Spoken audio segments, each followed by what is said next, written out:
The Adventures of Huckleberry Finn by Mark Twain. Chapter 27. I crept to their doors and listened. They was snoring, so I tiptoed along and got downstairs all right. There weren't a sound anywheres. I peeped through a crack of the dining room door and see the men that was watching the corpse all sound asleep on their chairs.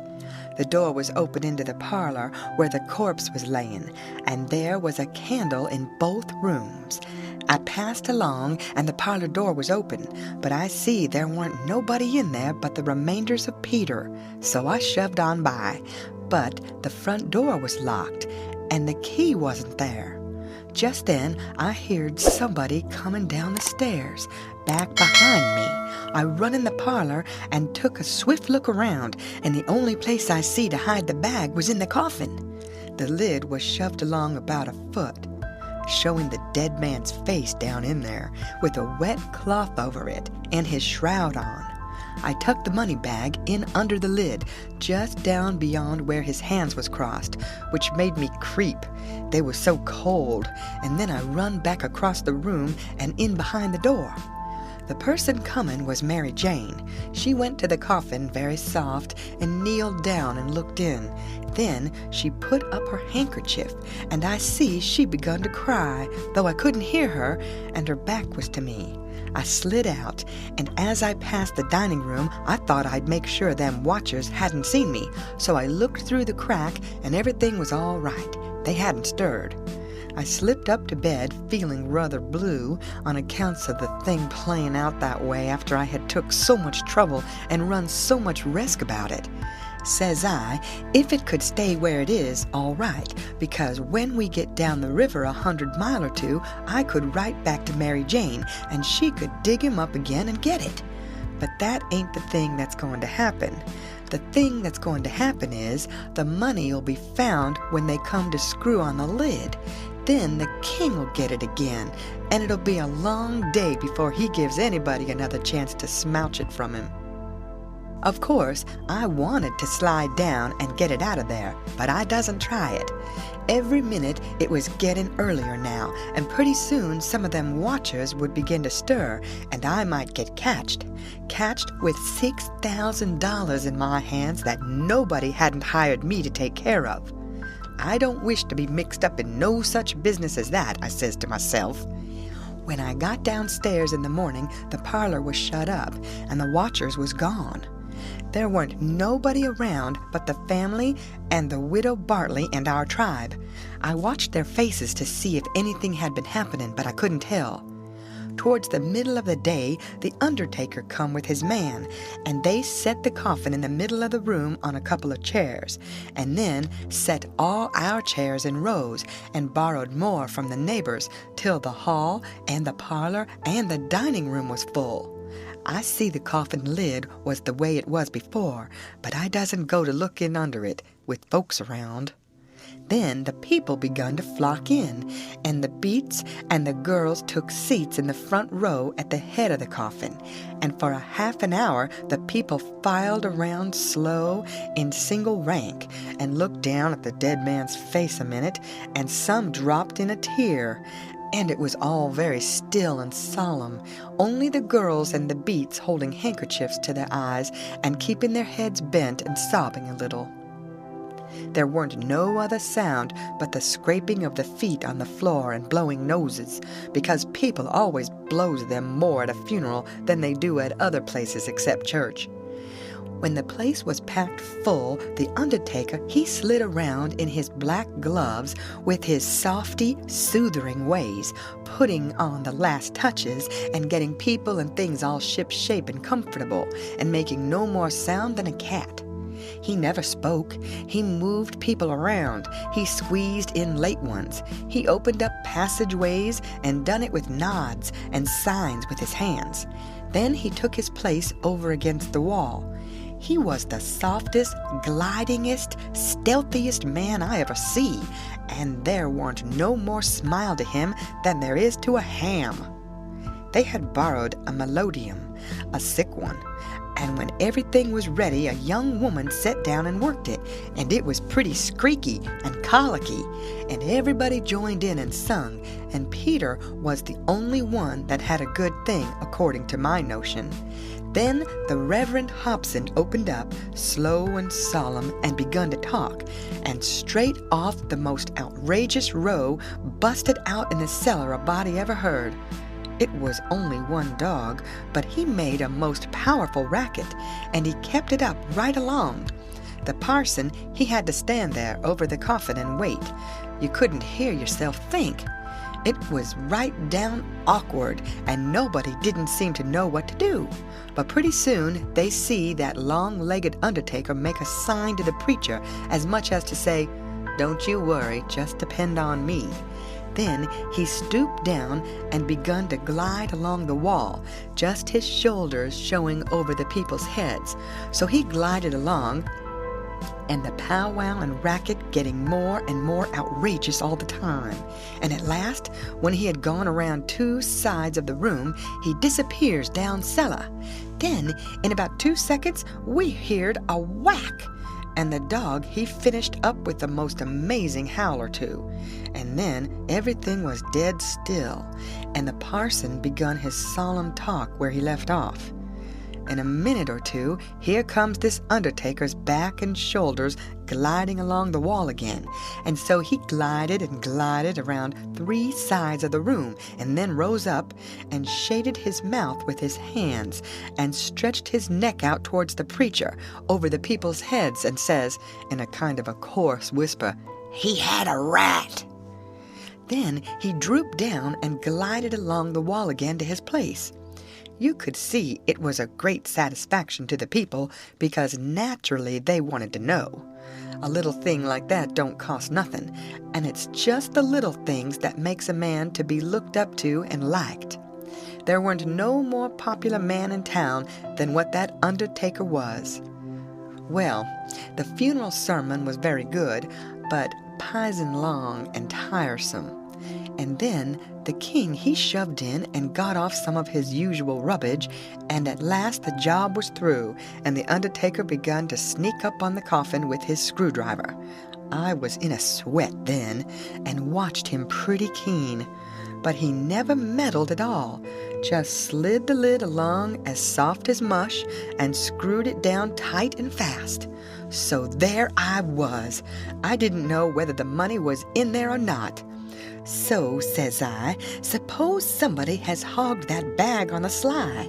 Now how do I know whether to write to Mary Jane or not? Suppose she dug him up and didn't find nothing. What would she think of me? Blame it, I says, I might get hunted up and jailed. I'd better lay low and keep dark and not write at all. The thing's awful mixed now. Trying to better it, I've worsened it 100 times, and I wish to goodness I'd just let it alone. Dad fetched the whole business. They buried him, and we come back home, and I went to watching faces again. I couldn't help it, and I couldn't rest easy. But nothing come of it. The faces didn't tell me nothing. The king, he visited around in the evening and sweetened everybody up and made himself ever so friendly, and he gave out the idea that his congregation over in England would be in a sweat about him, so he must hurry and settle up the estate right away and leave for home. He was very sorry he was so pushed, and so was everybody. They wished he could stay longer, but they said they could see it couldn't be done. And he said of course him and William would take the girls home with them, and that pleased everybody too, because then the girls would be well fixed and amongst their own relations, and it pleased the girls too, tickled them so they clean forgot they ever had a trouble in the world, and told him to sell out as quick as he wanted to. They would be ready. Them poor things was that glad and happy it made my heart ache to see them getting fooled and lied to so. But I didn't see no safe way for me to chip in and change the general tune. Well, blamed if the king didn't build the house and the niggers and all the property for auction straight off. Sailed 2 days after the funeral, but anybody could buy private beforehand if they wanted to. So the next day after the funeral, along about noontime, the girls' joy got the first jolt. A couple of nigger traders come along, and the king sold them the niggers reasonable, for 3-day drafts, as they called it, and away they went, the 2 sons up the river to Memphis, and their mother down the river to Orleans. I thought them poor girls and them niggers would break their hearts for grief. They cried around each other, and took on so it most made me down sick to see it. The girls said they hadn't ever dreamed of seeing the family separated or sold away from the town. I can't ever get it out of my memory, the sight of them poor, miserable girls and niggers hanging around each other's necks and crying. And I reckon I couldn't have stood it all, but would have had to bust out and tell on our gang if I hadn't knowed the sale weren't no account and the niggers would be back home in a week or 2. The thing made a big stir in the town, too, and a good many come out flat-footed and said it was scandalous to separate the mother and the children that way. It injured the fraud some, but the old fool, he bullied right along, spite of all the Duke could say or do, and I tell you the Duke was powerful uneasy. Next day was auction day. About broad day in the morning, the king and the Duke come up in the garret and woke me up, and I see by their look that there was trouble. The king says, "Was you in my room night before last?" "No, your majesty," which was the way I always called him when nobody but our gang weren't around. "Was you in there yesterday or last night?" "No, your majesty." "Honor bright now, no lies." "Honor bright, your majesty, I'm telling you the truth. I hain't been near your room since Miss Mary Jane took you and the Duke and showed it to you." The Duke says, "Have you seen anybody else go in there?" "No, your grace, not as I remember, I believe." "Stop and think." I studied a while and see my chance. Then I says, "Well, I see the niggers go in there several times." Both of them gave a little jump and looked like they hadn't ever expected it, and then like they had. Then the Duke says, "What, all of them?" "No, leastways not all at once. That is, I don't think I ever see them all come out at once, but just one time." "Hello, when was that?" "It was the day we had the funeral, in the morning. It weren't early because I overslept. I was just starting down the ladder and I see them." "Well, go on. What did they do? How'd they act?" "They didn't do nothing, and they didn't act anyway much as far as I see. They tiptoed away, so I seen, easy enough, that they shoved in there to do up your majesty's room or something, supposing you was up, and found you warn't up, and so they was hoping to slide out of the way of trouble without waking you up, if they hadn't already waked you up." "Great guns, this is a go," says the king, and both of them looked pretty sick and tolerable silly. They stood there a-thinking and scratching their heads a minute, and the Duke, he bust into a kind of a little raspy chuckle and says, "It does beat all how neat the niggers played their hand. They let on to be sorry they was going out of this region, and I believed they was sorry, and so did you, and so did everybody. Don't ever tell me any more that a nigger ain't got any histrionic talent.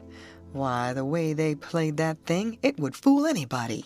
In my opinion, there's a fortune in 'em. If I had capital and a theater, I wouldn't want a better layout than that, and here we've gone and sold 'em for a song. Yes, and ain't privileged to sing the song yet. Say, where is that song, that draft?" "In the bank, for to be collected. Where would it be?" "Well, that's all right then, thank goodness." Says I, kind of timid-like, "Is something gone wrong?" The king whirls on me and rips out, "None of your business. You keep your head shut, and mind your own affairs if you got any. Long as you're in this town, don't you forget that, you hear?" Then he says to the Duke, "We got to just swaller it and say nothing. Mum's the word for us." As they was starting down the ladder, the Duke, he chuckles again and says, "Quick sales and small profits. It's a good business, yes." The king snarls around on him and says, "I was trying to do for the best in selling 'em out so quick. If the profits has turned out to be none, lacking considerable, and none to carry, is it my fault any more'n it's yourn?" Well, they'd be in this house yet, and we wouldn't if I could have got my advice listened to. The king sassed back as much as was safe for him, and then swapped around and lit into me again. He give me down the banks for not coming and telling him I see the niggers come out of his room acting that way. Said any fool would have knowed something was up. And then waltzed in and cussed himself a while, and said it all come of him not laying late and taking his natural rest that morning, and he'd be blamed if he'd ever do it again. So they went off a jawin', and I felt dreadful glad I'd worked it all off onto the niggers, and yet hadn't done the niggers no harm by it. End of chapter. Read by Lorraine Montgomery for Lit to Go on the web at fcit.usf.edu.